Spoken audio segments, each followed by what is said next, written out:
अस्सलाम वालेकुम। आप देख रहे हैं English easy tricks with Mohammad Sher. आज जो हमारा टॉपिक है वो है a bird came down the walk. इसकी हम एक्सरसाइज देखेंगे। तो क्योंकि इसकी ट्रांसलेशन की वीडियो मैंने ऑलरेडी अपलोड कर दी थी, होपफुली वो आप लोगों ने देख ली होगी।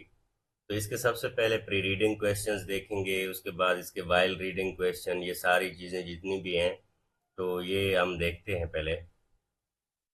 Pre reading question: What is your initial reaction to the title A Bird Came Down the Walk? Does it evoke any specific imagery or emotion? कि कहता है कि सबसे पहला जो आपका रिएक्शन है इस टाइटल की तरफ कि A Bird Came Down the Walk, तो क्या आपको ये लगता है कि ये कोई स्पेसिफिक जज्बात या इमेजरी की कोई सिचुएशन आपको दिखाता है? Answer: the title evokes a sense of simplicity and tranquillity. ये जो टाइटल है ये एक खास किस्म की सेंसेशन उभारता है जिसमें बिल्कुल सादगी है, ट्रैंक्विलिटी है और बिल्कुल अमन और सुकून है। Conjuring images of a bird casually moving along the path. और फिर ऐसे ऐसा पता चलता है कि एक नेचर की बात हो रही है कि जिस तरह से परिंदा आता है और उड़ता है। It suggest a peaceful moment in the nature. और ये कुदरत के एक बिल्कुल और सुकून लम्हे का तजवीज़ करदा एक लम्हा है, which can evoke feelings of curiosity and appreciation for the small everyday occurrences in life। और फिर वो चीज़ है जो हमें ज़िंदगी के हर मोड़ में एक चीज़ बताती है कि कैसे हमारी लाइफ में वाक़यात होते हैं। उसके बाद क्वेश्चन 2 देखें ज़रा। What does the title suggest about the subject of the poem? Is it straightforward or does it hint at something deeper? Answer: the title is straightforward in its description of a bird's action, but it also hints at deeper themes related to observation। ठीक है। तो ये जो title है वो बड़ा straight forward है और अच्छे तरीके से एक परिंदे के एक्शन को जो है वो हमें डिस्क्राइब कर रहा है, but also hints at deeper themes related to the observation. लेकिन इसमें एक गहरा थीम ख्याल ये भी है कि वो किस तरह से एक शख्स है जो ऑब्जर्व कर रहा है नेचर को और फिर वो उस पर पोएम भी लिख रहा है। And nature and relationship between the observer and observe. और फिर ये इस चीज़ में भी ताल्लुक है कि किस तरह से एक जो मुशाहिदा करने वाला आदमी है वो जो चीज़ मुशाहिदा की गई है उसको कितना गौर से किया गया है। It suggests that this simple act may lead to more profound reflection on life and existence। और फिर ये इस बात की भी तजवीज़ करता है कि जो लाइफ है ये कितना सिंपल है और इसके जो काम हैं वो कितने सिंपल हैं, लेकिन कितने गहरे हैं जब एक बंदा उसको मुशाहिदे की आंख से देखने लगे। उसके बाद है question 3। How does the title set the tone for the poem? It's casual, formal और समथिंग एल्स। ये जो टोन है किस तरह से उसने लिखी है? The title sets a casual and approachable tone for the poem। कि हम इसके बारे में कुछ नहीं कह सकते, जो कैजुअल कहते हैं ना जिसको आप, तो कैजुअल हो सकती है। It invites readers into a moment of everyday life. और ये रीडर को भी ऐसा फील करवाती है कि वो जैसे अपनी नॉर्मल लाइफ में होता है उसी तरह सारा कुछ हो रहा है। Suggesting an informal observation that encourage a sense of intimacy with the nature. और फिर ये इस तरह की है जैसे इंसान का नेचर के साथ जितना ताल्लुक है उसी ताल्लुक की बुनियाद पर। How does simplicity of a title contrast with the possible complexity of the poem's theme? ठीक है, देखें अब कितना सिंप्लिसिटी है और टाइटल के साथ वो किस कदर पेचीदगियों से कंट्रास्ट करती है, उसमें तजाद आता है। Consider how a seemingly simple observation could lead to a deeper reflection. कि किस तरह से एक जो आम तौर पे एक मंजर होता है वो किस तरह से एक गहरी सोच की रिफ्लेक्शन बन सकता है। The simplicity of the title contrasts with the poem's complex theme by highlighting how ordinary moments can reveal deeper insight about life, nature and the human experience। एक आम सा मंजर है कि हम परिंदे देखते रहते हैं, लेकिन ये किसी ने आज तक, हर बंदे ने उस पर पोएम नहीं लिखी। वो एक शायरा है, वो क्या देखती है कि परिंदा आता है इस तरह से वो कीड़े को दो टुकड़े करता है और फिर वो पानी, शबनम के कतरे पानी के तौर पर पीता है और फिर वो देखता है कि वो कितना काशियस है, कि कितना वो मोहतात तरीके से उड़ता है। अब ये देखें, इससे पता चलता है कि ये है तो एक जनरल सा, एक आम सा लम्हा एक नेचर का, लेकिन वो जो बंदा उसको ऑब्जर्व कर रहा है वो कितना गहरी सोच से कर रहा है। This juxtaposition emphasizes that even a simple observation can lead to a profound reflection on freedom, beauty, and the interconnectedness of all living things. तो ये लम्हा जो है इस बात पे जोर देता है कि कैसे एक आम सी चीज जब उसको मुशाहिदे की आंख से देखा जाए तो उसके लिए कितना गहरी सोच की जरूरत होती है। क्वेश्चन 5 देखते हैं। In what ways might the title reflect the broader themes of the poem? ठीक है, कि ये जो इसके थीम है ये किस तरह एक बड़े दर्जे पर इसके बारे में बता सकते हैं। Such as the relationship between the humans and nature, जैसा कि इंसान और फितरत का क्या ताल्लुक है। और the idea of seeing the extra ordinary in the ordinary, या फिर एक आम सी चीज में एक गहरी चीज निकाल लेना, एक नायाब चीज निकाल लेना कैसा है। The title reflects the broader themes of the poem by emphasizing the act of observation and relationship between the humans and nature। कि वो बता रहा है कि एक आम सा ये मंजर है, लेकिन जब ऑब्जर्वेशन की बात आए तो पता चलता है कि इंसान और नेचर, फितरत के दरमियान कितना बड़ा ताल्लुक है। It suggest that the speaker's simple act of watching the bird can lead to a deeper understanding of the nature's beauty and complexity। तो इसके बाद ये पता चलता है कि अगर एक इस मंजर की हम बात करें तो फिर इस पोएट के इस अमल से पता चलता है कि जब उसने देखा कि एक परिंदा आया और उसने ये किया ये किया ये किया और वो इतना मोहतात था, इससे पता चलता है कि नेचर नेचर खूबसूरत तो है, कम्प्लेक्स कितना है। The title encourages reader to appreciate the extraordinary aspects of ordinary moments, highlighting the significance of being present and aware in the natural world। तो इससे पता चलता है कि इंसान वैसे तो अपनी दुनिया में खोया होता है, लेकिन जब वो किसी भी चीज का मुशाहिदा शुरू कर देता है तो कितने तरीके से करता है और कितना गहरी सोच के साथ करता है, ताकि उसे पता चले कि जिस नेचर ने उसे बनाया है वो क्या चीज है। उसके बाद है आपके wild reading question. Wild reading question इसके देखते हैं। What does the bird do after it comes down the walk? ठीक है। After the bird comes down the walk it bytes an angle worm in herbs and Yeats it raw. कि वो आता है और एक कीड़े को दो टुकड़े करता है और फिर उसे कच्चा खा जाता है। Then it drinks a dew from the convenient grass and hop sidewise to the wall to let the beetle pass. तो फिर वो शबनम के कतरे पीने के बाद एक भंवरे को रास्ता देने के लिए एक साइड पे हो जाता है, दीवार की तरफ।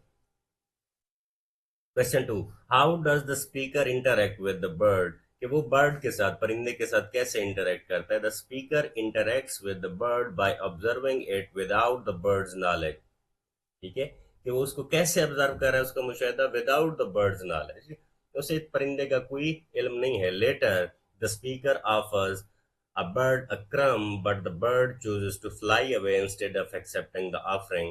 लेकिन उसके बाद वो जब परिंदे को कुछ खाने के लिए देता है उसे पता चलता है कि परिंदे ने तो उसे नहीं खाया, वो उड़ गया। ठीक है, तो ये नेचर है, क्योंकि परिंदे का दिमाग नहीं है, उसे नहीं पता कि आप उसे शिकार के लिए कुछ दाना डाल रहे हैं या वैसे आप इंसानियत के नाते डाल रहे हैं। Question, identify the rhyme scheme in each stanza. अब एक एक स्टेंजा को अलग अलग अगर आप करेंगे तो उसकी ये स्टेंजा की राइमिंग स्कीम है, लेकिन अगर सबको करेंगे तो फिर सेकंड में सी सी डी डी आ जाएगा। इसी तरह आगे फिर ए बी सी आगे बढ़ करते जाएंगे। ये अलग अलग स्टेंजा, अगर आपको एक एक स्टेंजा दिया जाए तो उसकी ये बनती है।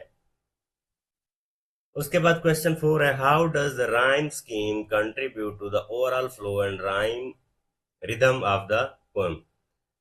The consistent AABB rhyme scheme creates a rhythmic and musical quality throughout the poem। तो जाहिर सी बात है, जब काफी रदीफ का ख्याल रखा जाए तो उसके उस पोएम में फिर म्यूजिकलिटी आती है। This regularity enhances the flow. और फिर ये जो रेगुलरिटी है इस रिदम की, ठीक है, making the poem feel cohesive. और इससे पता चलता है कि जो नज्म है ये कितना ज्यादा एक लाइन दूसरी लाइन के साथ जुड़ी हुई है और किस तरह रमूज और औकाफ का ख्याल रखा गया है। एंड इंगेजिंग, और किस तरह से एक रीडर को पढ़ने पे इंगेज रखती है कि वो आगे पढ़ता रहे। It also mirrors the natural moments of the bird, और ये इस बारे में भी बताती है कि किस तरह से एक परिंदा उड़ता है और किस तरह से उसकी हरकत होती है, contributing to the overall sense of harmony and beauty in the depiction of the nature. और फिर इससे हमें पता चलता है कि ओवरऑल अगर हम देखते हैं तो हमारी नेचर कितना कंट्रीब्यूटिंग होती है और किस तरह से हम नेचर को डिपेक्ट कर सकते हैं। इसके बाद अगर हम देखते हैं तो ये बैकग्राउंड ऑफ द पोएम है, came down in the walk. ठीक है, नेचर को डिटेल में बताया गया है, nature was common subject in the literature. ठीक है, एंड सटल कम्प्लेक्सिटी, जाहिर सी बात है नेचर में कम्प्लेक्सिटी तो होती है। Nature with the blend of beauty, तो नेचर जो है उसमें खूबसूरती भी है, ठीक है, उसमें कम्प्लेक्सिटी भी है। उसके बाद एमिली डिकिंसन के बारे में कहा गया है, थीम ऑफ नेचर लाइफ, ये मैं आपको पहले बता चुका हूँ, इस पे ज्यादा वीडियो को लेंथी करने की जरूरत नहीं है। उसके बाद लिटरेरी डिवाइसेस हैं। ये जो टर्म दी गई है इसे कहते हैं सिज्यूरा। क्या? सिज्यूरा। ये क्या होती है? A pause in the line of poetry. ठीक है, that can be created using punctuation such as a comma, full stop और डैश। ये जो कॉमा, फुल स्टॉप, डैश, ये सारी चीजें होती हैं, इनको क्या कहते हैं? सिज्यूरा कहते हैं। कि एक जगह से एक कामे का हमें कितना पता चलता है, कामे से हमें पता चलता है कि यहाँ तक एक बात है और आगे दूसरी बात है, तो इनको क्या कहते हैं? सिज्यूरा। उसके बाद है enjambment, when one line of poetry continues into the next line without a pause to carry forward a point और आइडिया। इंजैममेंट क्या होती है? इंजैममेंट ये होती है कि एक लाइन का दूसरी लाइन के साथ मिला होना। सिज्यूरा क्या होता है कि किसी एक ही लाइन में फुल स्टॉप और कामा भी आ सकता है, ठीक है, उससे आगे भी दूसरी बात शुरू हो सकती है, वो एक ही लाइन में होता है। इंजेममेंट क्या होता है? एक लाइन के एंड पे कुछ नहीं होता, अगली लाइन उसके साथ पढ़ते हैं तो तब जाके दोनों का, दोनों तीनों चार लाइनों का आपको क्या जाके पता चलता है कि इसका कंप्लीट मतलब क्या है, यहाँ पे क्या बात की गई है। उसके बाद क्या है? एलिट्रेशन है, repetition of the same letter. ठीक है, or sound at the start of the word that are adjacent or close together. Alliteration क्या होती है? सेम, कोई भी जो वर्ड होता है उसकी जो इनिशियल साउंड होती है, जो शुरू वाली साउंड होती है, वो क्या होती है? सेम होती है। जैसे मैं कहता हूं शुड बैंक्स बी बैंड, अब बैंक्स बी बैंड, ये देखें ब साउंड है, तो यहाँ पे ये एलिट्रेशन है। ठीक है, इसी तरह आपको ये पोएट्री में भी नजर आती है। Juxtaposition is a literary device where two or more ideas, character, actions, setting, or phrases are placed side by side in the narrative or the poem to highlight their contrasts or differences. Juxtaposition किसको कहते हैं? जब दो चीजें एक ही साथ चल रही हों जिससे आपको पता चले कि हाँ इसमें ये अच्छाई है, इसमें ये बुराई है, या फिर इसमें ये सारी अच्छाई हैं, इसमें ये सारी बुराइयां हैं। दो आइडियाज, दो सेटिंग, ये दो चीजें एक ही साथ चल रही होती हैं, ऐसी सिचुएशन को क्या कहते हैं? जक्स्टापोजिशन। The purpose of juxtaposition is often to create a more nuanced understanding of each element, to emphasize the particular qualities or themes by comparing the theme directly. ठीक है, कि ये जो न्यूएंस है, न्यूएंस किसको कहते हैं? जो मामूली सा फर्क होता है, कि एक जैसी चीजें होती हैं लेकिन एक जैसी चीजों में भी बहुत सारा फर्क होता है, उसको क्या कहते हैं? न्यूएंस के। न्यूएंस जो है, मामूली मामूली जो फर्क होते हैं चीजों में, उसको हम कैसे समझ सकते हैं। उसके बाद देखें थीम क्या है? नेचर्स बैलेंस है, beauty and brutality of the nature है, उसकी खूबसूरती के बारे में तो बता रहा है शायर, लेकिन फिर ये भी बता रहा है कि कितनी बड़ी ब्रुटैलिटी है, कि कीड़े को कितनी बड़ी जुल्म और बर्बरियत है कि कीड़े को दो टुकड़ों में डिवाइड करके खाया जा रहा है। शोइंग हाउ दीज एलिमेंट्स को एग्जिस्ट हारमोनियसली, कि ये वो ये शो कर रही है कि किस तरह से ये सारी चीजें एक दूसरे के साथ हम आहंगी में रहती हैं दुनिया में। जुल्म बर्बरियत भी है, खूबसूरती भी है नेचर में, लेकिन ये नेचर है। The bird's actions such as eating a worm and then gracefully avoiding a beetle highlight the delicate balance। ठीक है, कि वो जो परिंदा उसे दो टुकड़ों में डिवाइड करके खा रहा है, उसे कीड़े का डर नहीं है लेकिन उसे अपनी जान का डर है कि किस तरह से वो भंवरे को गुजरने दे रहा है। Human interaction with the nature. ठीक है, the poem explores the distance between the humans and the natural world, कि इंसान और फितरत के दरमियान कितना फासला है। कि इंसान अगर ऑब्जर्व करने पे आए तो इतना गहरी, जो आम चीज जिसको वो नोट नहीं करता उस पर पोएम भी लिख सकता है। The speaker observes the bird and offers a crumb, but the bird's decision to fly away underscores the nature's independence and the boundary between the human interaction and natural harmony. लेकिन जब वही इंसान आज़ादी ख्याल में आके फितरत के बारे में लिखना शुरू कर दे तो फिर उसे पता चलता है कि नेचर की क्या बाउंड्रीज है और उसका इंसान के साथ कितना बड़ा ताल्लुक है। उसके बाद देखें फ्रीडम एंड इंडिपेंडेंस। ठीक है, the bird symbolises the freedom and self reliance. जो परिंदा है वो आता है, उससे हमें पता चलता है कि परिंदे को आज़ादी है। Its refusal to a crumb and its graceful flight reflect the theme of the natural independence and the desire to remain untamed by the human influence. Tame किसको कहते हैं? जब किसी चीज को सुधाया जाता है। फॉर एग्जाम्पल पैरेट होता है, तोता होता है, आप उसे घर में रखते हैं, अपने मुताबिक आप उसे सुधारते हैं, तो उसके लिए वर्ड इस्तेमाल होता है टेम। इसी तरह घोड़ों को लोग रखते हैं। किसी भी जानवर को जब आप सुधारते हैं अपने मुताबिक, उसके लिए वर्ड जो इस्तेमाल होता है उसे टेम कहते हैं। ठीक है, तो इसी तरह कह रहे हैं कि परिंदे को भी एक आज़ादी है कि उसे खाने के लिए कुछ ना कुछ दिया गया, लेकिन परिंदे ने वो नहीं खाया, वो उड़ गया। क्यों? क्योंकि उसे आज़ादी का हक था। ये नेचर है कि नेचर हर चीज को आज़ाद रखती है। Innocence and the danger. The poem subtly contrasts the innocence with the potential for the danger. कि परिंदा बेशक मासूम होगा, लेकिन वो एक कीड़े के लिए मासूम नहीं है, लेकिन फिर भी वो मासूम है। इंसान की नज़र से अगर देखा जाए तो उसे भी अपनी जान बचाने का पूरा खौफ और डर होता है। The bird's cautious behavior, especially in the line, like one in danger, cautious suggests an underlying awareness of the threats present even in a peaceful moment. इससे पता चलता है कि चाहे आप कितने भी पीसफुल क्यों ना हो, लेकिन फिर भी खतरात आपके सर पे मंडला रहे होते हैं। तो ये वर्ड्स हैं। ठीक है, मैंने इनके मेरे ख्याल में मीनिंग नहीं लिखे आज। एंगल वर्म मैंने आपको उधर ही बताया था कि ये अर्थ वर्म के लिए एक टर्म इस्तेमाल होती है। बीड्स किसको कहते हैं? जैसे छोटे टुकड़े होते हैं गिलास के। काशियस किसको कहते हैं? मोहतात को कहते हैं। कन्वीनियंट किसको कहते हैं? आरामदेह को कहते हैं।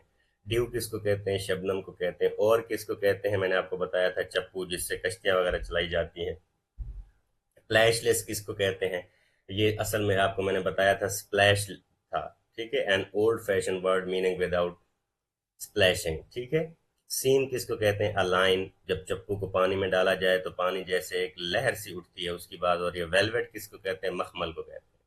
उसके बाद आपके ये क्वेश्चंस हैं एक्सरसाइज के, तो ये देखते हैं। क्वेश्चन पहला है, identify an example of personification in the poem. How does it enhance your understanding of the bird? कि इस पोएम के अंदर एक पर्सोनिफिकेशन के बारे में बताएं और किस तरह से पोएम को समझने में आपकी वो मदद करती है। Answer, the phrase he stirred his velvet head. ठीक है, कि उसने किस तरह से अपना परिंदे ने सर हिलाया। Personifies a bird by attributing human like qualities to it. एक इंसान की जो क्वालिटी है, सर तो कौन हिलाता है? इंसान हिलाता है ना, तो वो परिंदे को दे रहा है। This enhances our understanding of the bird as a cautious and aware creature. कि ये इंसान के अलावा, मतलब ये जो परिंदा है, ये अल्लाह ताला की कैसी मखलूक है। Suggesting a sense of vulnerability and sensitivity in its action. कि कितना वो कमजोर है और कितना वो सेंसिटिव है, कितना उसमें हसासियत पाई जाती है कि वो आ तो रहा है और फिर उड़ रहा है। Question number 2. Discuss the metaphor in the final stanza where the bird's flight is compared to oars divide in the ocean. What effect does this comparison create?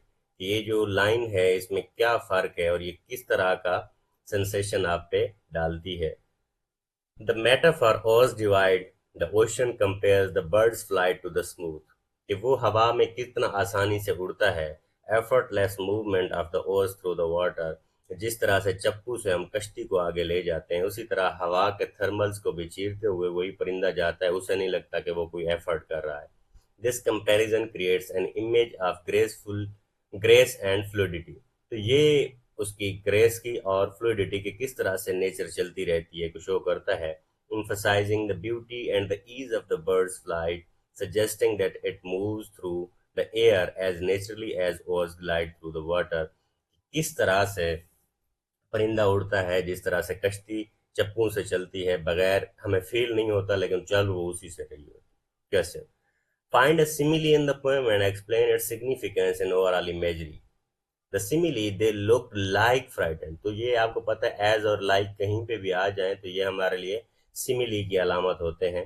ठीक है, तो ये सिमिली है। Frightened beads compares the bird rapid eyes to the beads. ठीक है, कि वो मोतियों से, बीड्स असल में किसको कहते हैं, मोतियों को कहते हैं, यूं समझ लें कि उसकी जो तेज आंखें हैं वो मोतियों की तरह लग रही हैं, evoking an image of the fear and alertness, जिससे पता चलता है कि उसको खौफ भी है। This simile is significant as it highlights the bird's cautious nature and the tension in its environment, enhancing the overall imagery of the poem. इससे हमें पता चलता है कि जो परिंदा जमीन पर उतरता है वो कितना ज्यादा मोहतात होता है और उसे कितना ज्यादा डर फील हो रहा होता है। उसके बाद देखें question 4, how does Dickinson use visual imagery to describe the bird's action, provide the example, कि किस तरह से विजुअल, देखी जाने वाली इमेजरी किस तरह से वो बयान करता है। Dickinson uses visual imagery to describe the bird's action vividly. For example, कि किस तरह से भी बड़े शौक तरीके से वो बयान करता है इमेजरी को। फॉर एग्जाम्पल, मिसाल के तौर पर, he bit an angle worm in the halves, कि एक बंदा जो देख रहा है कि किस तरह से परिंदे ने आके कीड़े को दो हिस्सों में तकसीम किया, ये वही लिख सकते हैं। एंड हॉप साइड वाइज, और फिर वो ये भी देख रहा है कि किस तरह से फिर वो उड़ा टू द वॉल, एक दीवार की तरफ, create a clear picture of the birds movement and interaction with its surrounding, कि किस तरह अपने माहौल के साथ परिंदा उड़ रहा है, आता है, कीड़े को दो टुकड़े करता है, उसके बाद फेयर से उड़ता है। तो ये क्या है, इमेजरी है, विजुअल इमेजरी है, जिसको देखे जाने से ही इंसान बता सकता है कि ये सीन चल रहा है। Allowing reader to visualise the scene, और इस तरह से पता चलता है जब आप पढ़ रहे हो कि इस तरह से एक परिंदा उतर रहा है, आपके माइंड में एक तस्वीर बनने लगती है। ठीक है, आपके माइंड में विजुअल्स आने लगते हैं। उसके बाद है, what is the effect of tactile imagery in the phrase he stirred his velvet head, how does it contribute to the tone of the poem. इसका क्या, अब देखें, the phrase he stirred his velvet head implies the tactile imagery suggesting a soft and smooth texture। ठीक है, कि किस तरह से एक स्मूथ है नेचर, बड़ी सॉफ्ट है। This contributes to the tone of the poem by evoking a sense of gentleness, ठीक है, एंड डेलिकेसी, कि किस तरह से नजाकत है फितरत में, contrasting with the more brutal aspect of the nature depicted earlier in the poem, कि किस तरह से जालिम जो है, जालमियत भी पाई जाती है, सिर्फ नजाकत नहीं पाई जाती है। एक परिंदा आ रहा है, परिंदे का उड़ना तो नजाकत है, लेकिन कीड़े का दो हिस्सों में डिवाइड होना नजाकत नहीं है। उसके बाद है question number 6, how does the mood shift from the beginning to the end of the poem, what words or the phrases help create this shift, कि कौन कौन से, कैसे बिगिनिंग टू द एंड, कैसे पोएम चेंज होती है, और कौन कौन सी चीजें हैं जो इसमें हेल्प करती हैं इस चीज को चेंज होने में। The mood shift from a sense of predation and rawness at the beginning, किस तरह से शिकार से शुरू होती है, और रानेस मतलब वो उसे कच्चा ही खा जाता है जो कीड़े को परिंदा, to one of the gentleness and the beauty of the end, और फिर उसके बाद फितरत की नज़ाकत पे आ जाती है इख्तिताम पे, कि परिंदा किस तरह से उड़ता है। वर्ड्स लाइक सॉफ्ट, और ये जो लफ्ज़ है soft, crumb and home, help creates this shift, और इस तरह से उसकी टोन जो है वो बदल जाती है।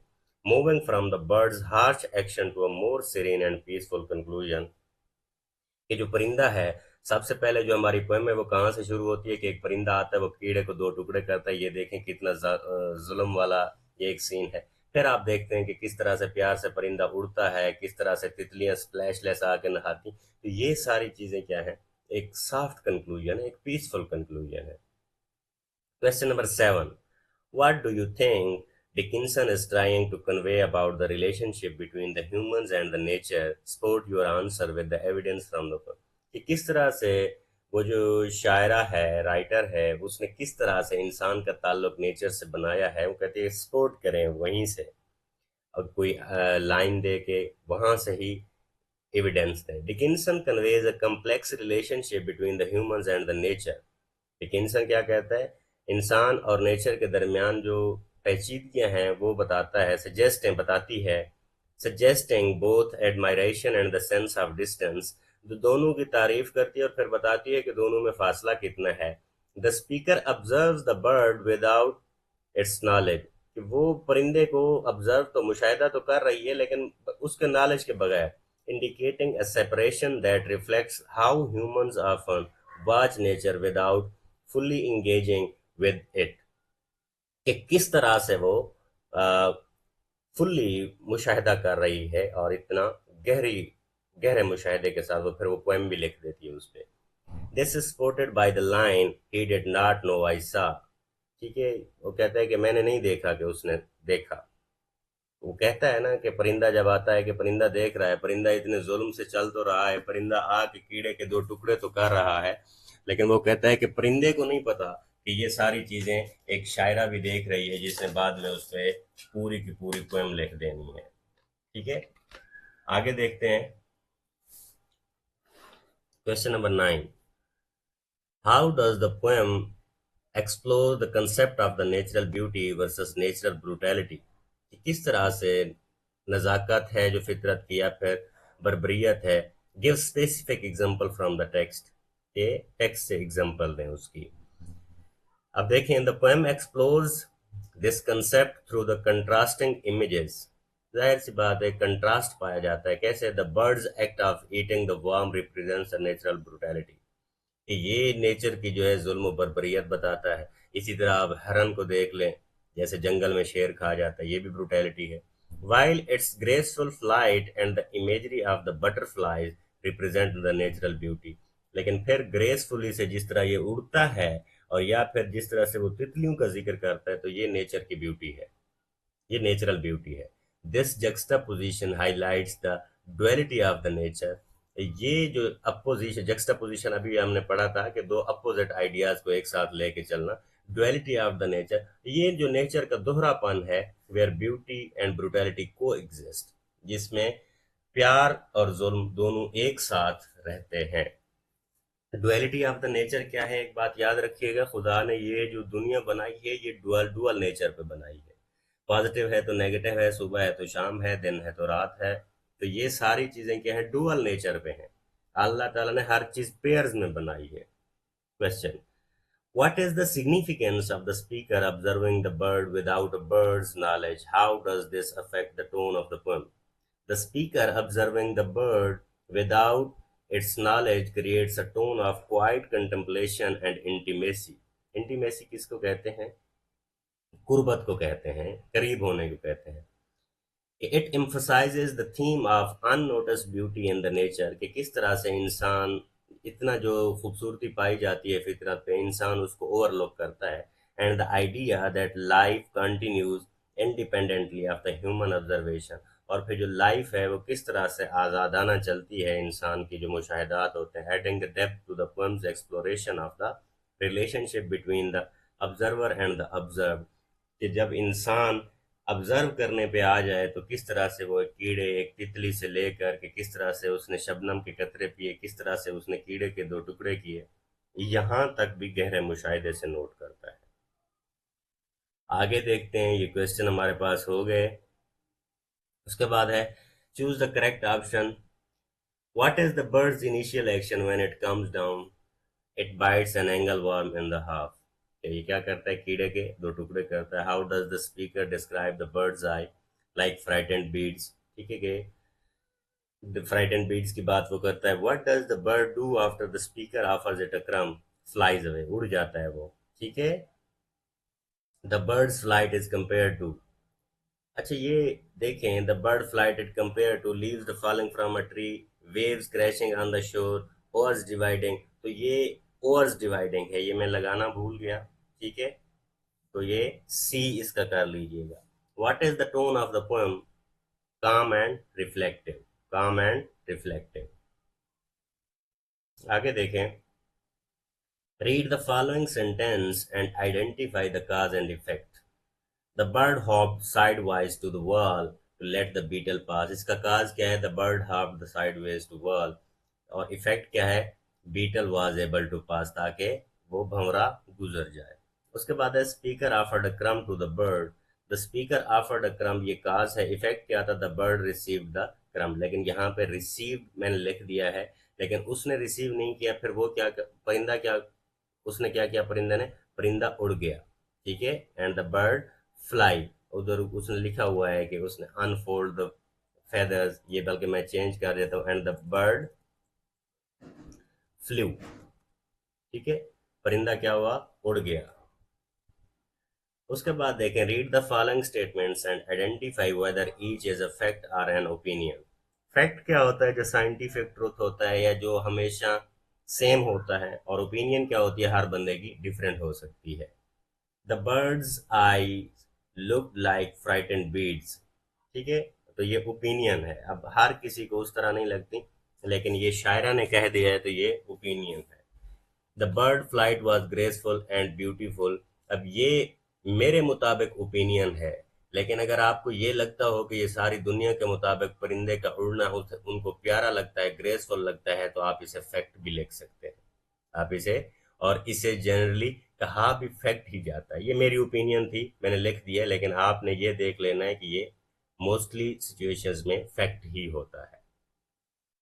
उसके बाद देखें, read the following sentences and distinguish the generalized statements from the evidence-based information. The bird moved cautiously. ये जनरलाइज स्टेटमेंट है. आप परिंदे को कभी भी देखेंगे ना तो वो हमेशा cautiously चलता है, बड़ा मोहतात होकर चलता है, as if in danger.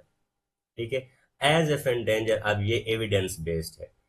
As, ये जो बंदा मुशाहिदा कर रहा है ना, ये उससे पता चलता है. एज इफ इन डेंजर ये जो है एविडेंस बेस्ड है, इसका बताना होगा कि उसे किस चीज का खौफ था.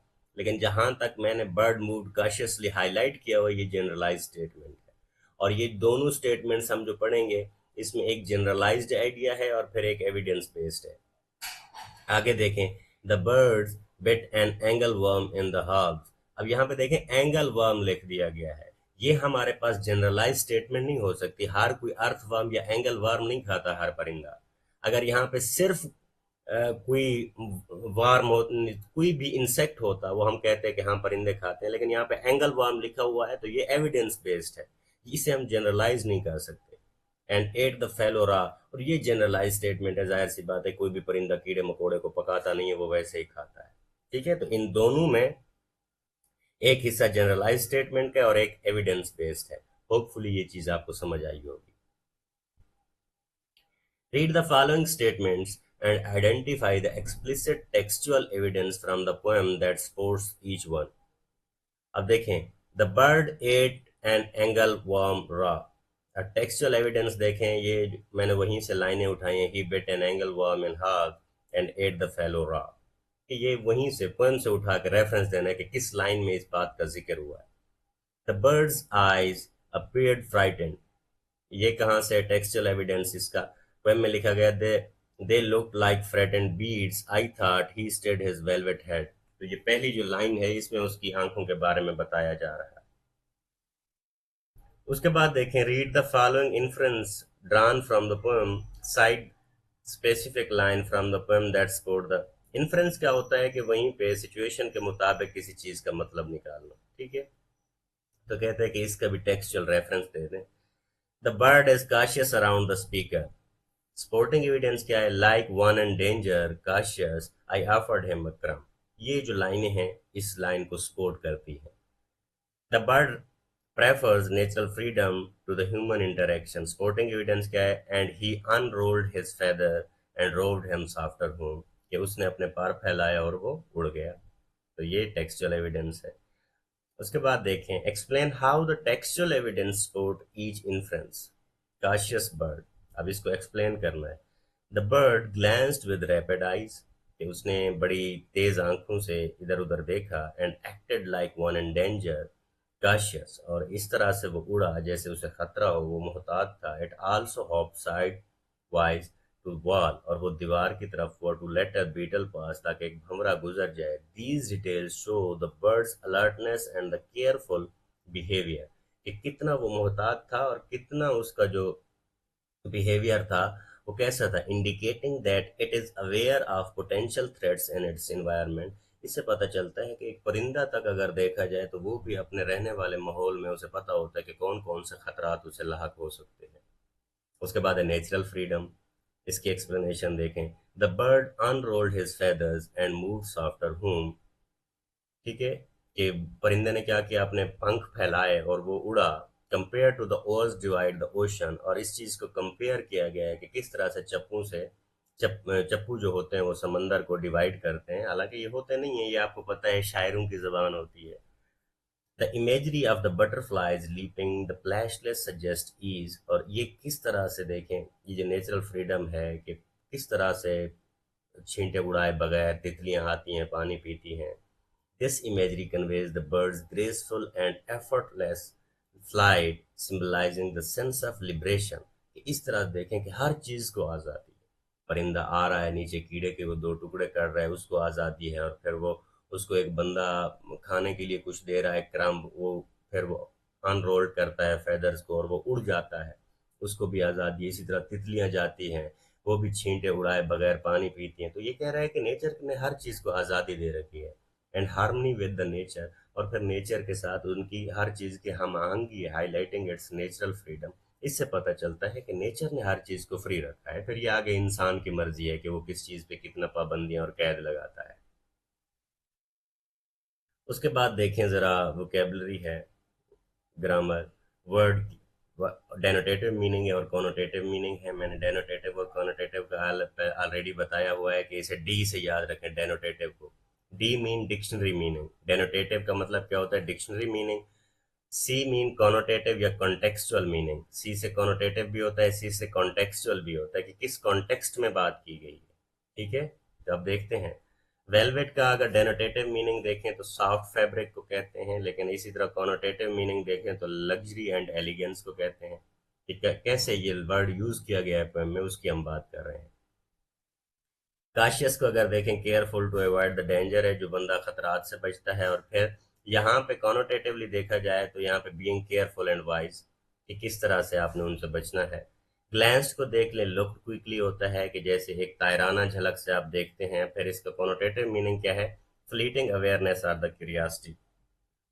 और इसी तरह स्टेड को देखें, मूड स्लाइटली, कि आहिस्ता से हिलना। तो इसका कॉनोटेटिव मीनिंग क्या है, अवेकनिंग और इमोशनल डिस्टर्बेंस, कि किस तरह से इंसान इमोशनली डिस्टर्ब होता है। परिंदे का बता रहा है कि वो आ रहा है कीड़ा खाने, लेकिन फिर वो इमोशनली डिस्टर्ब भी है कि उसे कुछ खतरा लाहक ना हो। और किसको कहते हैं, tools for rowing a boat, कि किस तरह से कश्तियां चलाने के लिए। और यहाँ पे ये क्या है, कंट्रोल एंड नेविगेशन, कि किस तरह से कंट्रोल है नेचर का। स्प्लैशलेस क्या है, विदाउट स्प्लैशिंग, के पानी की आवाज के बगैर। ग्रेसफुल, और इसका कॉनोटेटिव मीनिंग क्या है, graceful and the tranquil movement, कि किस तरह से एक पुरसकून मूवमेंट होती है नेचर की। उसके बाद देखें जरा, identify whether the each word typically carries a positive or the negative connotation and provides example or context where these connotations might apply, कि कहाँ कहाँ से पॉजिटिवली नेगेटिवली वर्ड यूज हुए हैं और किस तरह से उनको इस्तेमाल किया गया।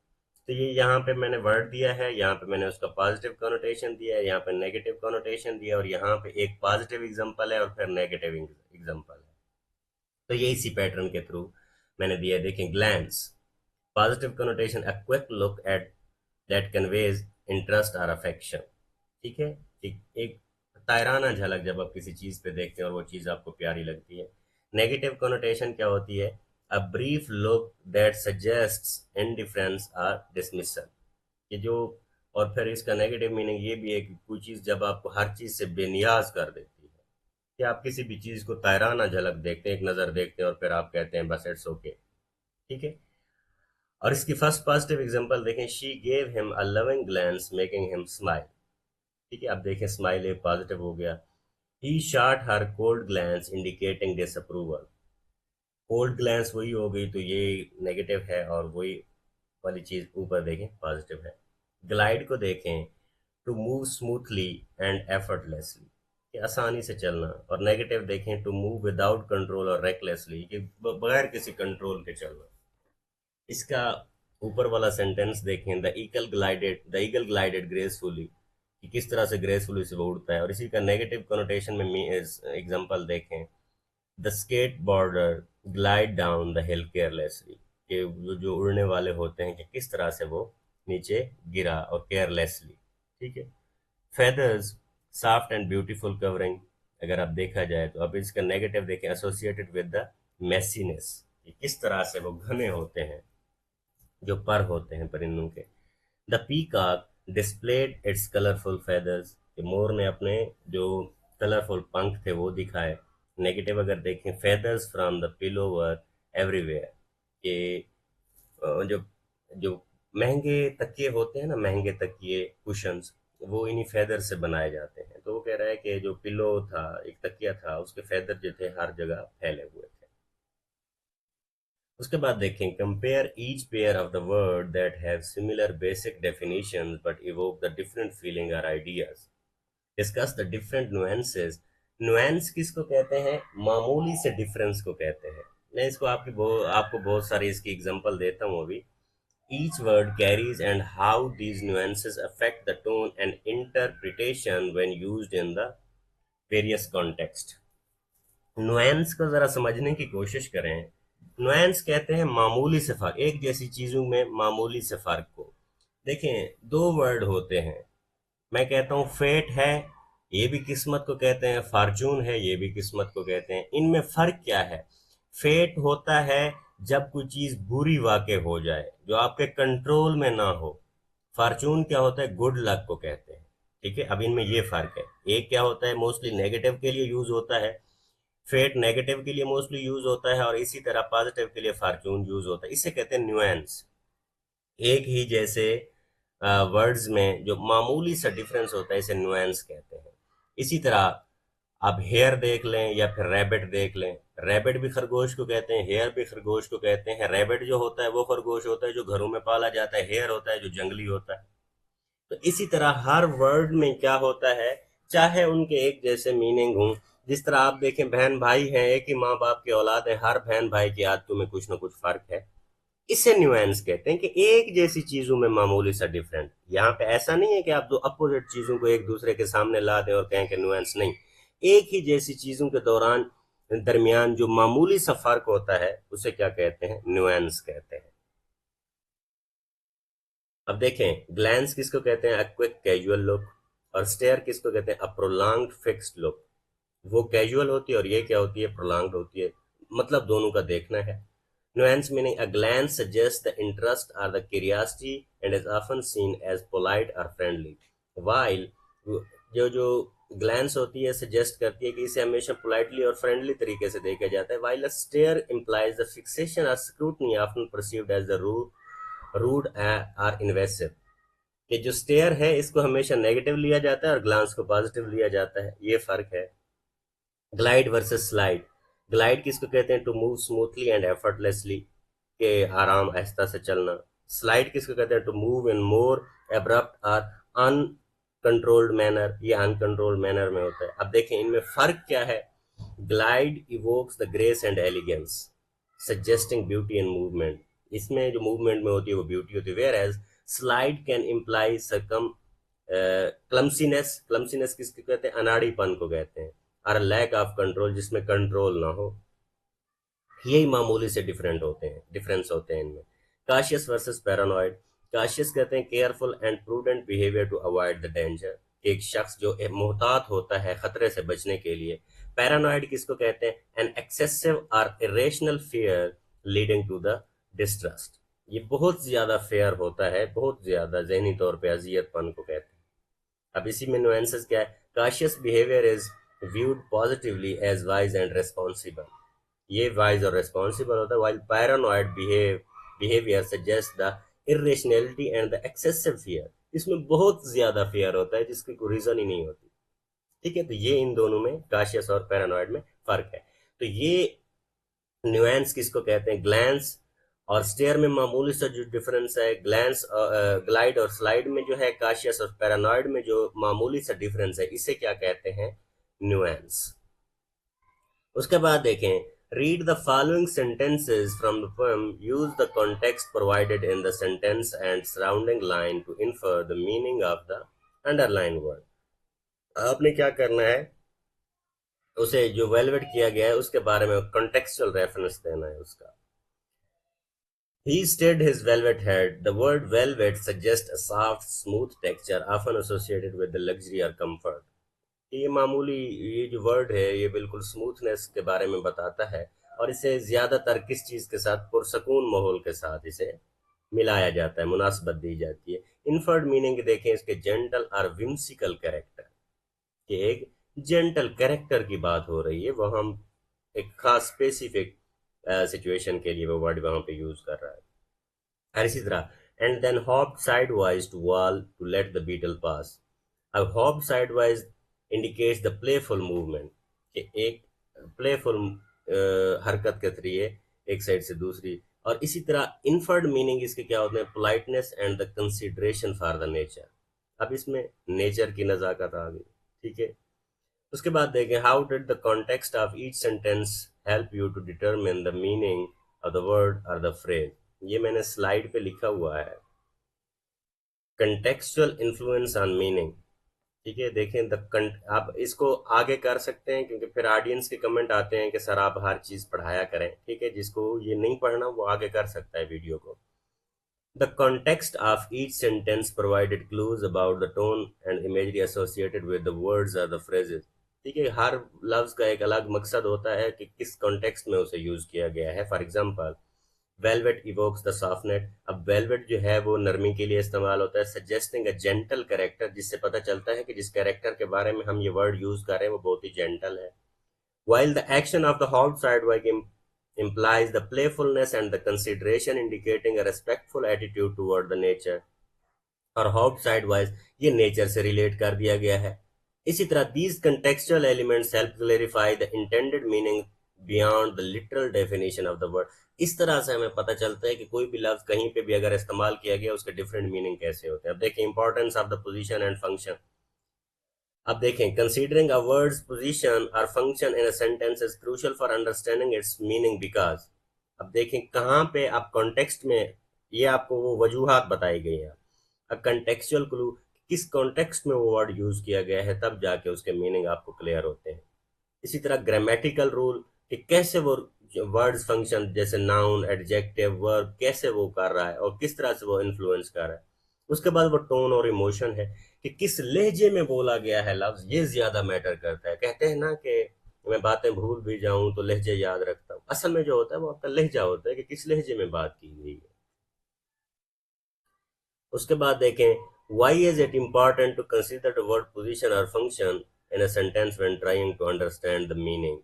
ठीक है, तो यही सेकंड जो हमने पढ़ा है यही है ना, फंक्शन एंड पोजीशन। तो ये हमने पढ़ लिया है ऑलरेडी। उसके बाद है फिगरेटिव लैंग्वेज। फिगरेटिव लैंग्वेज क्या होती है, देखें सिमिली पर्सोनिफिकेशन ये सारी फिगरेटिव लैंग्वेज होती है। डेफिनेशन देखें सिमिली की, figure of speech that compares two things using like और एज। ठीक है, ये मेरा नहीं ख्याल कि इसे हम उर्दू में तशबीह कहते हैं कि इसको ज्यादा एक्सप्लेन करने की जरूरत है। They look like frightened Beed, यहाँ पे लाइक आ गया तो ये सिमिली है। ठीक है, the poet compares his loneliness to a cloud drifting in the sky, emphasising his sense of isolation and aimlessness, कि बेवजह जिंदगी जो होती है, एमलेस किसको कहते हैं, बेवजह। पर्सोनिफिकेशन देखें, a figure of speech that gives human qualities to animals object और आइडिया, कि आप इंसान की जो खसूसियात हैं बाकी चीज़ों के साथ लगा देते हैं।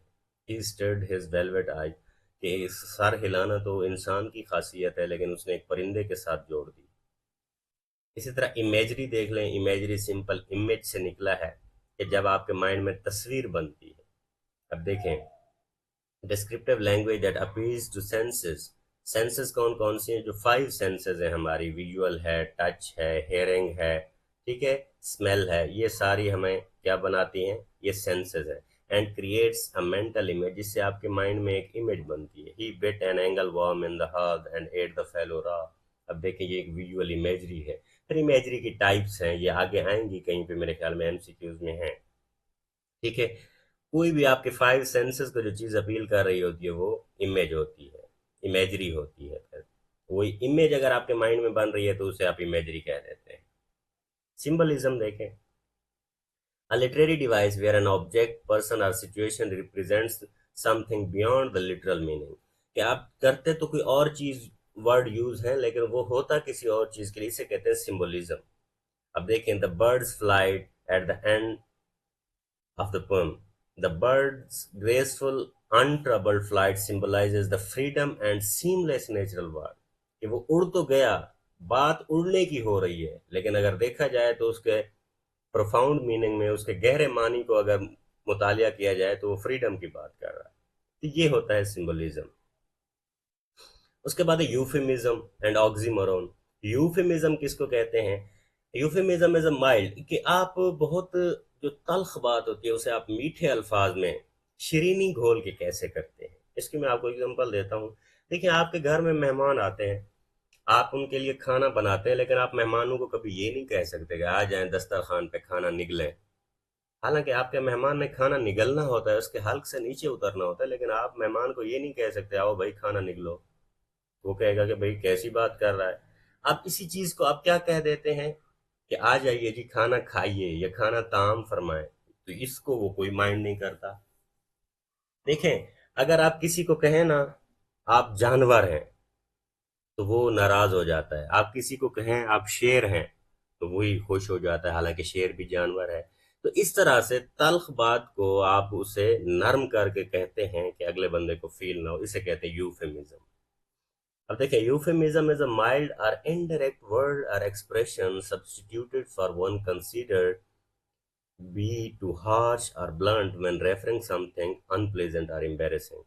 कि कोई भी ऐसी चीज जो अनप्लेजेंट हो, ना खुशगवार हो, उसको जब आप बता रहे हो, आप उसके आगे चले जाएं और उसके बारे में कोई और वर्ड बयान करें, जैसे अभी मैंने कहा है। अब यहाँ पे देखें एग्जांपल है, पास्ट अवे यूज करते हैं हम डाइट की जगह। एक तो हम ये कहते हैं कि वो मर गया। अब ये देखें, थोड़ा सा भारी जुमला हो जाता है सुनने वाले के लिए। अगर इसी तरह कहते हैं पास्ट अवे, वो गुजर गया, ये थोड़ा सा उससे हल्का जुमला है। Let go instead of fired, कि आप किसी को कहें कि उसे कंपनी से निकाल दिया गया है, आप फिर ये कहते हैं कि उसे कंपनी से रुखसत कर दिया गया, उसे कंपनी से इजाजत दे दी गई। ठीक है। इसी तरह senior citizen instead of old person. Old person जो है ये थोड़ा नेगेटिव लगता है कि वो बूढ़ा इंसान है। सीनियर सिटीजन का मतलब क्या है कि वो एक मोतबर शहरी है। तो इस तरह से चीजों को क्या होता है, एक नर्म अंदाज में किया जाता है। यूजिंग एंड इफेक्ट, पर्पस क्या होता है? Euphemisms are used to soften the impact of unpleasant information to avoid offending और अपसेटिंग द ऑडियंस। किस मकसद के लिए यूज की जाती है? कि आप कड़वी बात के लिए भी मीठे अल्फाज का इंतखाब करते हैं, ताकि सुनने वाले की तबीयत नाजुक पे, उसकी नाजुक तबीयत पे वो आपके अल्फाज जो हैं वो गिरा ना गुजरे। इसी तरह इफेक्ट देखें, they make communication more polite and can help to mitigate the emotion responses. इससे पता चलता है कि कैसे आप इंसान जो है किस तरह से वो मौजू अल्फाज चूज कर सकता है। अब इसको देखें, oxymoron. An oxymoron is a figure of speech in which apparently contradictory terms appear in conjunction। अब दो अपोजिट चीजें आ जाती हैं, कैसे? अब देखें, बिटर स्वीट, बिटर जो होता है वो तल्ख होता है, स्वीट मीठा होता है, देखें दोनों आ गया। अब डेफनिंग साइलेंस आ गया, डेफनिंग साइलेंस। डेफनिंग जो होता है वो बहरा करना होता है। साइलेंस किसको कहते हैं? खामोशी। इंसान जो बहरा होता है वो खामोशी से नहीं होता, वो शोर से होता है। लेकिन दो अपोजिट वर्ड आ गए, जंबो श्रिम। इसी तरह मैंने इसकी और एग्जांपल दे दी, लिविंग डेड। ठीक है। अब लिविंग देखें, उसका मतलब होता है जिंदा रहना, living dead, he is a living dead. Act naturally. अब नेचुरल जो होता है उसमें या तो एक्टिंग नहीं होती, या फिर जो एक्टिंग होती है उसमें नेचुरलिटी नहीं होती। इसी तरह ओरिजिनल कॉपी, ओ भाई एक चीज है कॉपी तो वो ओरिजिनल कैसे हो गई? अगर कॉपी है तो फिर वो ओरिजिनल कैसे हो गई? या ओरिजिनल है तो फिर वो कॉपी कैसे हो गई? इसी तरह ओपन सीक्रेट, अब एक राज है तो वो ओपन कैसे हो गया, और एक चीज ओपन है तो वो राज कैसे हो गई? ये सारी चीजें, same difference, virtual reality, awfully good, ये सारी चीजें क्या है? ये ऑक्सीमोरोन के एग्जांपल हैं, दो opposite word. Using usage and effect, purpose क्या होता है? Oxymorons are used to create the dramatic effect, highlight the complexities और convey deeper meaning through the contrast. जाहिर सी बात है, जो पोएट होते हैं, जो राइटर्स होते हैं, वो अपनी गहरी बात किस तरीके से करते हैं ये बहुत कम लोगों को समझ आती है। और इसका मकसद ही यही होता है कि किस तरह से ड्रामेटिक, एक ड्रामा को अंदाज में किसी बात को बयान किया जाए। इफेक्ट देखें, दे provoke thought and can emphasize the multifaceted nature of the certain concept of the situation। इससे पता चलता है, आप देखेंगे ना दोहरी बातें करते हैं लोग, ये जो पोएट होते हैं, आप उनकी किसी एक लाइन का कोई और मतलब निकालेंगे तो वो आपको दो तीन और बता देंगे। तो इसका मकसद क्या होता है कि उस तरह से लोग ये ना समझें कि बस इसका सिर्फ और सिर्फ यही मकसद था। Euphemism in the context, Dickinson does not use euphemism, उसने यूफिमिज्म कहीं पे इस्तेमाल नहीं किया. Her description to the bird's action such as he bit an angleworm halves ate furrow are direct and do not soften the reality of the nature. उसने किसी तरह का कोई भी गुजारा नहीं किया, जिस तरह से नेचर है उसने उसी तरह बता दिया, उसने यूफिमिज्म यूज नहीं किया. Instead she portrays the seen with the raw honesty without resorting to euphemistic language. ठीक है, तो वो उसने यूफेमिज्म यूज नहीं किया, उसने बड़ी ईमानदाराना लैंग्वेज इस्तेमाल की कि किस तरह से आता है वो कीड़े को दो टुकड़े करता है. Oxymoron in the context. No clear use of oxymoron in the poem. The language Dickinson uses is more straightforward. वो straightforward use करती है language, focusing on the contrast between the bird's delicate action and the harsh realities of the nature. कि किस तरह से जो परिंदा है वो नज़ाकत से आता है और किस तरह से जो नेचर है ये बड़ी हार्श होती है. But not by combining contradictory terms in single phrase.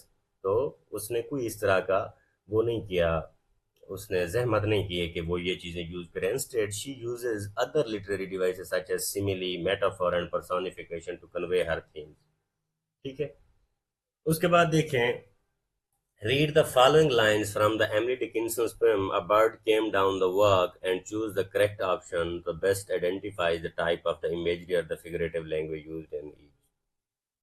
अब देखें, which of the following lines from the poem contains an example of the figurative language. अब मुझे तो इन सब में नजर आ रही है, मुझे तो इन सब में नजर आ रही है. ठीक है, फिगरेटिव लैंग्वेज. अब देखें यहाँ पे ही अनरोल्ड द फेदर्स, इसमें भी है ही स्टेड हिज वेलवेट. तो मैं इसके लिए अपने ऑडियंस की हेल्प चाहूँगा कि आप मुझे बताइएगा किसी दलील के साथ कमेंट करके इस वीडियो में कि आपको कौन सा ऑप्शन ठीक लगता है और कैसे. The phrase stirred his velvet head is an example of metaphor. ये क्या है, मेटाफर है. इसी तरह in the context of the poem the poet's description of the bird's killing of a worm is an example of euphemism. ठीक है, bird's killing of worm an example of euphemism. और इसी तरह which of the following best represent an oxymoron. नहीं, ये कैसे euphemism है, एक second. The context of the poem, the poet's description of the bird's killing of the worm is an example of oxymoron, simile, hyperbole. यहाँ पे मैंने euphemism लिख दिया है, लेकिन यूफेमिज्म ये इस वजह से नहीं है कि उसने कोई इस तरह का वर्ड यूज नहीं किया. और ऊपर भी हमने पढ़ा है कि वो euphemism does not use euphemism. लेकिन देखें, इनमें भी कोई और वर्ड मेरे सामने ऐसा नहीं है. हाइपरबोले तो ये है नहीं, सिमिली भी नहीं है, ऑक्सीमोरन भी नहीं है. यूफेमिज्म मैंने लिख तो दिया है, लेकिन यहाँ पे भी उसने यूफेमिज्म यूज नहीं किया. तो इसके बारे में भी आपने मुझे बताना है.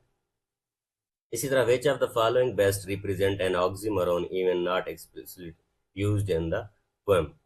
ही glanced with the rapid eyes, he hurried all abroad. तो इसमें भी देखें, या ये प्रिंटिंग में कोई इशू है तो इसमें भी काइंडली मेरी हेल्प कीजिएगा, मेरे पुअर नॉलेज में इजाफा कीजिएगा, अपने पल्स ऑफ विजडम मुझे मेरे साथ ज़रूर शेयर कीजिएगा इसमें. उसके बाद देखें, which poetic device is most clearly used in the line they looked like frightened. अब देखिए यहाँ पे लाइक क्लियर आ गया तो सिमिली आ गया. He bit an angleworm in the halves. ये क्या है, विजुअल इमेजरी. अच्छा, ये इमेजरी की टाइप्स हैं जो मैंने लिखा है. विजुअल देखने को कहते हैं, टेक्टाइल टच को कहते हैं, ऑडिटरी हेयरिंग को कहते हैं, ऑल्फैक्टरी स्मेल को कहते हैं, जो वो मैंने आपको बताया था कि 5 सेंसेस. तो यहाँ पे ये क्या है, विजुअल इमेजरी है.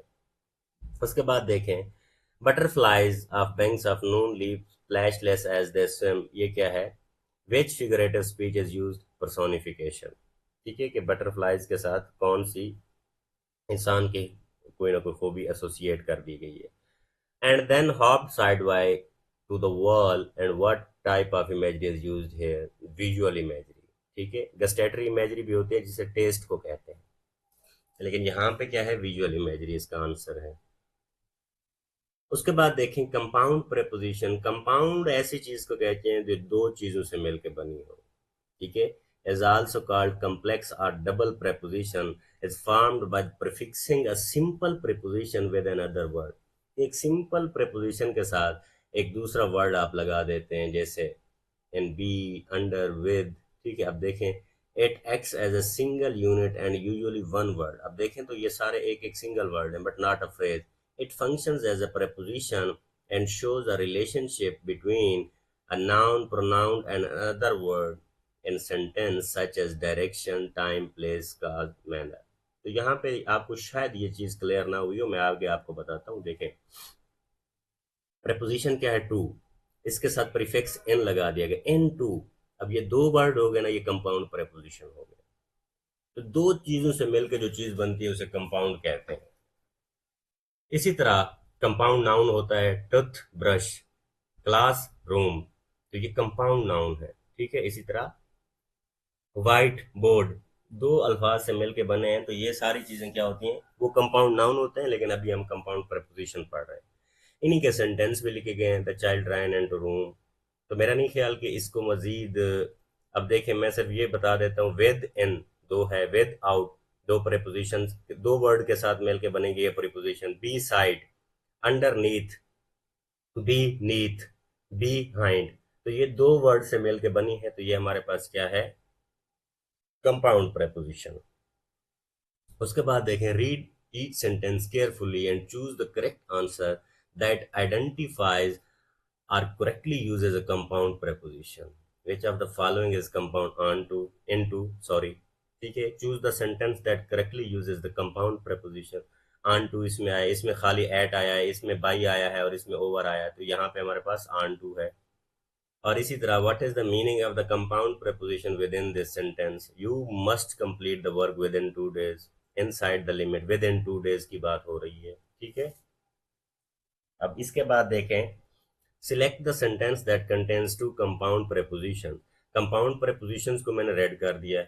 ठीक है, बी साइड है और एन टू है, और बाकी इसमें देखें ही अराइव्ड लेट एंड, तो इसमें दो दो नहीं है, तो इसमें दो है।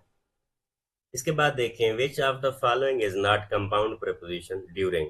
एन टू इसमें भी दो है, बी साइड इसमें भी दो है, विद और आउट इसमें भी दो है, तो कंपाउंड प्रेपोजिशन कौन सी नहीं है, ड्यूरिंग। उसके बाद है प्रेपोजिशनल फ्रेज। फ्रेज क्या होता है, ग्रुप ऑफ वर्ड्स होता है। A preposition followed by a noun, pronoun और नाउन फ्रेज।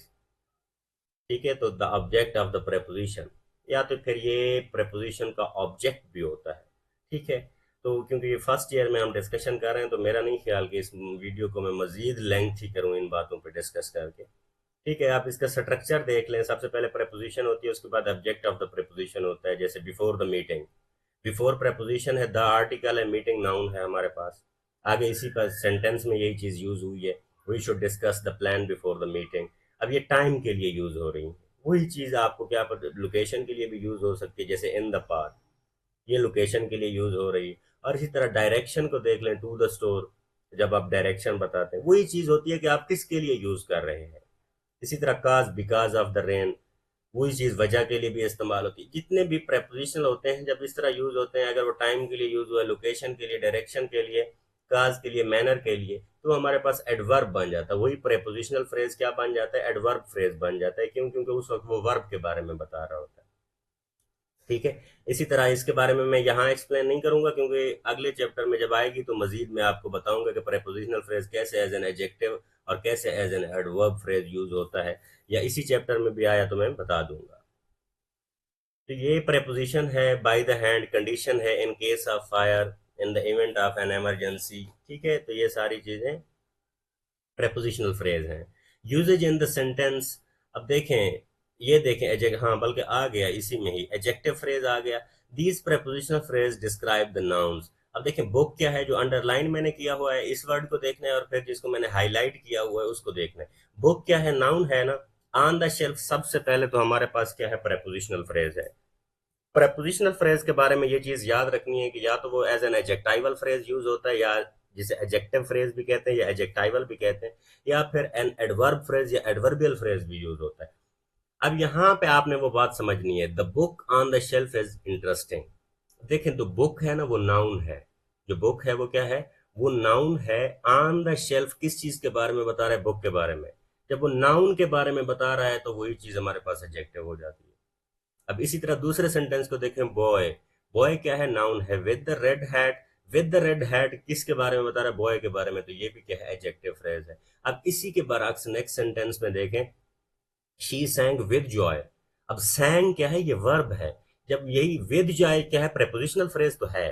प्रेपोजिशनल फ्रेज या as an adverb phrase use होता है या फिर एज एन एडजेक्टिव। यहाँ पे प्रेपोजिशनल फ्रेज बुक के बारे में बता रहा है तो एडजेक्टिव है। यहाँ पे वही प्रेपोजिशनल फ्रेज सैंग वर्ब के बारे में बता रहा है तो एडवर्ब फ्रेज है। होपफुली आपको समझ आई होगी। अराइव्ड क्या है? After school. अराइव्ड वर्ब है, आफ्टर स्कूल हमारे पास क्या हो जाएगा? प्रेपोजिशनल फ्रेज हो जाएगा जो कि as an adverb phrase use हुआ है। होपफुली आप लोगों को समझ आई होगी। दोबारा देख ले, मैं रिपीट करता हूँ। जो प्रेपोजिशनल फ्रेज होता है ये एज एन एडवर्बियल फ्रेज भी यूज होता है या एज एन एडजेक्टिव फ्रेज भी यूज होता है। जब वही प्रेपोजिशनल फ्रेज नाउन के बारे में बता रहा हो तो एडजेक्टिव फ्रेज है, वही वर्ब के बारे में बता रहा हो तो एडवर्ब फ्रेज है। होपफुली आपको ये चीज क्लियर हो गई होगी। अब उसके बाद देखें कॉमन एरर्स, वो आपको बता रहा है किस तरह से कॉमन एरर्स। ये सेकंड ईयर में वैसे आपकी जो सेंटेंस करेक्शन होती है उसमें ज्यादा से ज्यादा आपको रूल्स बताए जाएंगे, लेकिन यहाँ पे भी थोड़ा देख लेते हैं कि कौन सी मिसप्लेस्ड प्रपोजिशनल फ्रेजेस होते हैं। Ensure the prepositional phrase is close to the word it modifies to avoid the confusion। अब देखें इनकरेक्ट तरीका क्या है? she found the book in the park that last। अब ये इनकरेक्ट क्यों है? क्योंकि दैट लास्ट नाउन के साथ ही आना चाहिए जो चीज गुम हुई है। दैट लास्ट बुक के बारे में अगर बता रहा है तो इसका बुक से फासला नहीं होना चाहिए। अब यहाँ पे देखें ये करेक्ट में, she found the book that last in the park. जो बुक बुक बुक गुम हुई थी वो पार्क में मिली है। होपफुली आपको यूज, ये कॉमन एरर है। ठीक है।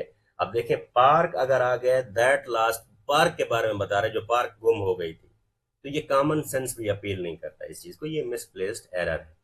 उसके बाद कुछ लोग ओवर यूज करते हैं बहुत सारी चीज की जहां जरूरत भी नहीं होती। अब देखें, he went to the store on the corner near the park with the big fountain. अब देखें इसमें प्रपोजिशन टू आ गया, ऑन आ गया, नियर आ गया, विद आ गया, तो ये सारी चीजें, इसको मिनिमाइज किया जा सकता है। ऐसा तो नहीं है कि आप इस्तेमाल ही ना करें, लेकिन मिनिमाइज किया जा सकता है। कैसे? अब देखें ये इम्प्रूव्ड सेंटेंस है, he went to the store near park with the big fountain. देखें एक दो कम कर दी गई है।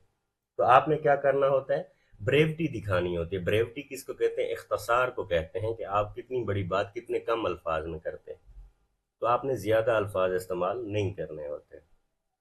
Read each sentence and underline the prepositional phrase.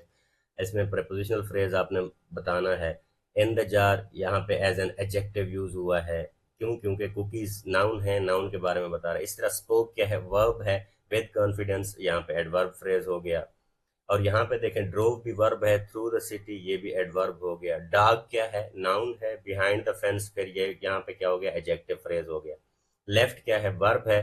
Before sunrise adverb हो गया। फ्लावर्स क्या है? नाउन है ना, तो बाय द विंडो, तो ये क्या हो गया हमारे पास? एडजेक्टिव फ्रेज हो गया। उसके बाद देखें use the given prepositional phrases to create your own sentences। During the meeting, I observed him during the meeting. Beside the couch, my cat sleeps beside the couch.